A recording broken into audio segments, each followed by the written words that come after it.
Hello everyone, welcome to HNS The Glee. Today we are going to discuss multigene organization of Ig genes and let's begin.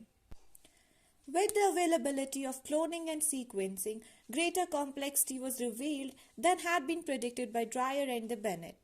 That we already discussed the Dreyer and the Bennett 2 gene model in the previous lecture. So it was seen that two light chains and the two heavy chains were encoded by separate multigene families, and those multigene families were situated on different chromosomes. So there are three types of the multigene families that were found. One was the Lambda multigene family, Kappa multigene family, and heavy chain multigene family. So if we will see that the Lambda multigene family was situated on the chromosome number 22 of humans and chromosome number 16 of mouse. The Kappa multigene family was located on the chromosome number 2 of humans, whereas on 6 of the mouse. The heavy chain multigene family was located on chromosome number 14 of the humans, and in case of mouse it was on chromosome number 12. Let's now have a look here on the germline DNA. It was found that there were some of the coding sequences, coding regions and non-coding regions. So what was there? That each of the multigene family, it contains several coding sequences, and coding sequences were known as the gene segments, whereas there were also some non-coding sequences that separated the two gene segments, or we can say the coding regions, from each other. Let's see here. If this is the coding segment, this is another coding region, this is the coding region, this is the coding region. I have just made them with the help of the black marker, and in between there are some non-coding regions that has been represented by the blue marker. So what happens in germline DNA? These segments were just separated from each other by non-coding regions. Then what happens during the B cell maturation in the bone marrow? There the rearrangement occurs. These segments just undergo here and there, they just reshuffle, they just undergo rearrangement, and they are brought together. Coding regions, or we can say that the gene segments are brought closer to each other so that they can form the functional Ig gene. Another important feature was that each gene family has a leader sequence, or we can say the leader peptide or signal peptide, present before the V segment from the 5' end. So, leader or the signal peptide sequences are present before the V segments in case of each families. So, what is the function of this leader sequence peptide? So, what it does, it guides the heavy chain or the light chain through the ER. So, this is the main function of the leader peptide, or we can say the signal peptide. Let's now see, this leader or the signal peptide is cleaved from the nascent light chain and the heavy chain before it's assembled to finish into the Ig molecule. This point is very important. So we can say that the amino acids that are encoded by this leader sequence don't appear in our Ig molecule.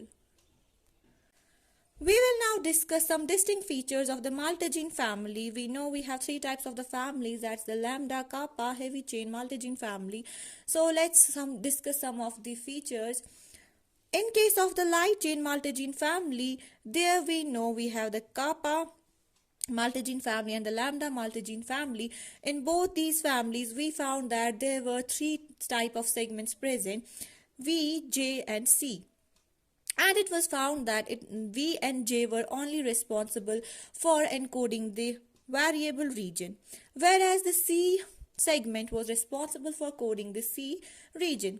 In case of the heavy chain multigene family, there we had four segments. Four gene segments were found there, and the additional one was the D segment. So V, D, J, C gene segments were present in heavy chain multigene family. And here V, D, J, these three were responsible for encoding the V region. The C segment was responsible for encoding the C region. Another important feature was that each gene family has a leader sequence, or we can say the leader peptide or signal peptide, present before the V segment from the 5' end. So, leader or the signal peptide sequences are present before the V segments in case of each families. So, what is the function of this leader sequence peptide? So, what it does, it guides the heavy chain or the light chain through the ER. So, this is the main function of the leader peptide, or we can say the signal peptide. Let's now see this leader or the signal peptide is cleaved from the nascent light chain and the heavy chain before it's assembled to finish into the Ig molecule. This point is very important. So we can say that the amino acids that are encoded by this leader sequence don't appear in our Ig molecule. Let's discuss now the lambda chain multigene family. And first evidence that light chain variable region was actually encoded by two gene segments, that's the V and the J. It appeared when the Tonigawa performed an experiment. What he did was that he just cloned the germline DNA. We know that the germ cells contain the Ig genes, so he cloned the germline DNA, and that one that encodes the V region of the mouse lambda light chain. We said that here we have kappa light chain and we have the lambda light chain. So what he did, he experimented with the lambda light chain and determined its complete nucleotide sequence. We all are aware of it that one amino acid is just encoded by 3 nucleotides, right? So he just determined the complete nucleotide sequence of the V region of the mouse lambda light chain. Then he made the comparison. Nucleotide sequences were compared with the known amino acid sequence of the lambda chain V region. So what was found there when the comparison was made between the known and the unknown amino acid sequence? There something was found. Difference was found. It was found that we all know that the V region comprises of 110 amino acids, right? So if this is a V region from 1 amino acid up to 110 amino acid, it was found that from 1 to 97 amino acid there was similarity when the comparison was made between the two different amino acid sequences. It was found that the first 97 amino acids that I have denoted here, first 97 amino acids of the lambda chain variable region were similar, whereas the remaining 13, they were not similar. Then it was later on found that there are some 39 base pair gene segments that are just far away. They are responsible for coding the rest of the 13 amino acids. As we all know that one amino acid is encoded by the 3, so 39 bases will encode the 13 amino acids, and this segment that was made up of 39 base pairs and it coded the non-similar 13 amino acids was given the name of the J segment. J represents the joining. So we can say that the functional lambda variable region gene contains two coding segments. One is the V segment, another is the J segment. And V segment is from the 5' end, whereas the J segment is from the 3' end.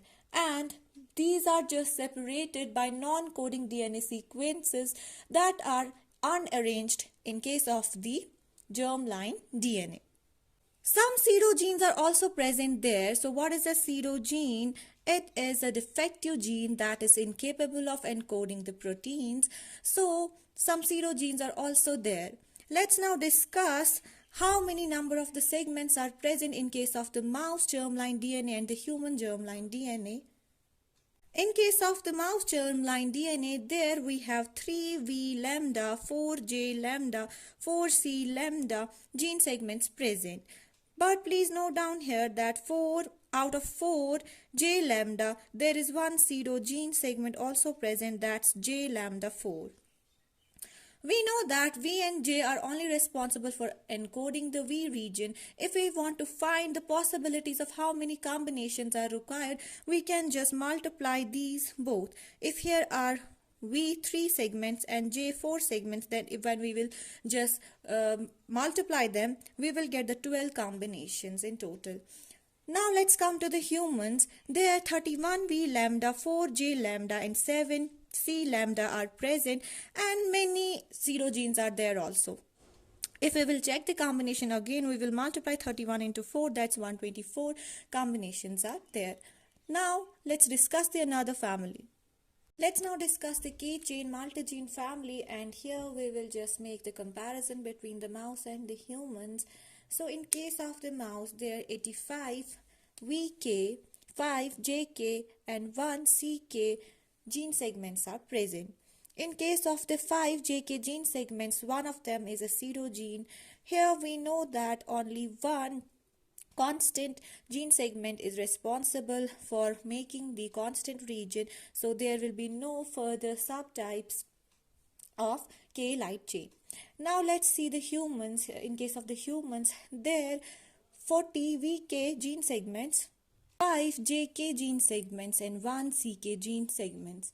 And it was found that the variable regions are encoded from the V and the J gene segments. Now if we want to calculate the combinations, number of the possible combinations, we just have to repeat the same thing that we did in case of the lambda family. That is, we just have to multiply the number of the gene segments of the V with the number of the gene segments of the J, then we will get the total number of the combinations. Now is the heavy chain multigene family, and it's more complex than that of the K and the lambda light chain gene families. So there we found that additional gene segment, that's the D segment, was there, and it was discovered by the Leroy Hood and his colleagues. While they performed an experiment, what they did, they just compared the heavy chain variable regions amino acid sequence with the variable heavy chain and J heavy chain nucleotide sequences. We know that the variable gene segments are encoded by the two types of the gene segments, and those are the VH and VJH gene segments. So their nucleotide sequence was compared with the total V region amino acid. But here we just compared the amino acid sequence with the nucleotide sequence, as we know that the three nucleotides code the one amino acid. So let's see what they found. They saw the sequences from 1 to 113 amino acids, and it was found that the VH gene segment encoded for 1 to 94 amino acids, while JH segment encoded from 98 to 113 amino acids. In between were 95, 96 and 97 amino acids that were neither coded by VH gene segment, neither by the JH gene segment. So these amino acids were encoded by some other segment that was later on discovered. Rearranged myeloma DNA nucleotide sequences were determined, and it were compared with the germline DNA segments. We know that in germline DNA segments, their rearrangement hasn't occurred yet. There are some non-coding sequences in between. Now the comparison was made, and what was found that there was an additional nucleotide sequence between the VH and JH segment that encoded the from 95 to 97 amino acids of the heavy chain, and this was given the name of the D segment, D for diverse. Third germline segment must join with the VH and JH gene segment in order to encode the entire variable region of the heavy chain. Now, why was the D segment given the name of the D? D stands for the diverse.